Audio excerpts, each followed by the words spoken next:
Adamlar köp sorayan soraunu bir kiçilik tabletsası.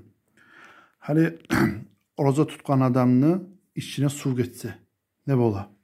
Oroza tutkan adam kulağından, burnundan, ağzından su get kalsa ne bola? Şunun üç türlü gayası var. Buzulmay orozası hattan ozup etse de.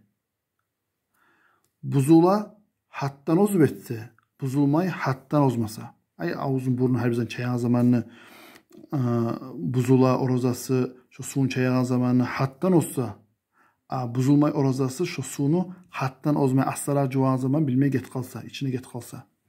Üçüncüsü buzula hattan ozmasa da. Birincisi orozası buzulmay hattan ozup ağzın burnun halin çayağın zamanında su get kalsa buzulmay. Kaçan.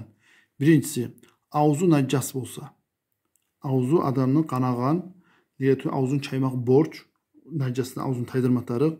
Aslında şöyle bir borç ettiğin zamanı içine get kalsa su şu orozan buzulmay.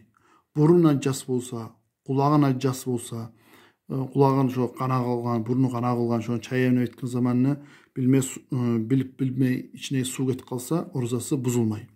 Ve borç kirini dedi. Hatta sen borç kirini erten ama çakkança aldın kirinip bolamsana ertenge koysan şu erten namazdan sonra gün çıkança kirinemle ettiğin zamanı kulağına buruna su get kalsa buzulmay. Daha da bir alimle eskeri sünnet kirini de. Sünnet kirini bu cuma gününe kirinemsen şurada su get kalsa kirine zamanını şurada alimle eskergen borç kirini miktarda vaytıp eskergen buzulmayı değil. İkincisi oroza buzula hattan olsa.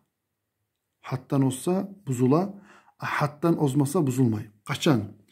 Bu da burnun ağzın çaymak namaza cuğunağanına. Ve sünnet kirini dedi. Bir alimle sünnet kirini buna gidire.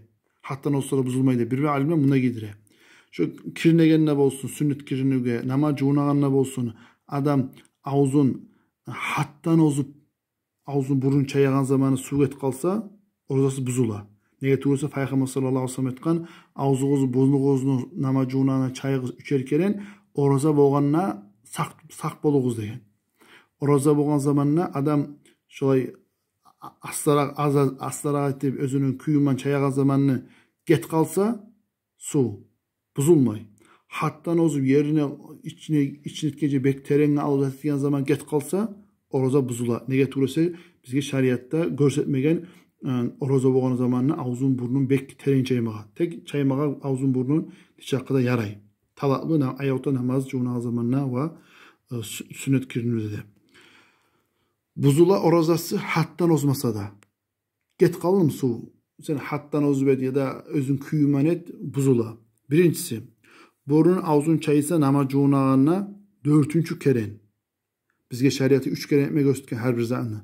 Asemsan 4 kere 5. eziyetesen. 5. kere 4. kere ağzın burun çayağın zamanını su get kalsa astarak çayağınla bolsun, bek çayağınla bolsun orozan seni buzula. Ve salkım olmak için, salkım olmağa da baytıp kirinemsen ya da çan nasip olgansan şoğarda baytıp kirinemsen sünnet kirine ötügül, borç kirine ötügül. Özün bu salkım olaman ne baytıp kirinegen zamanı burun ağzın her yerine şu teşlige su get kalsa astarak kirinemsenle orozan buzula. Ve üçüncüsü de suğa adam kirinemse çomulup. Baseyine olsun, kölge olsun, dengizge olsun adam çomulup kirinegen zamanına ağzına burnuna su get kalsa şu adamın orozası buzula. Nege tuğrese haca yok oroza tutkan zamanına şoğu kirinmeye. Elhamdülillahi Rabbil alemin.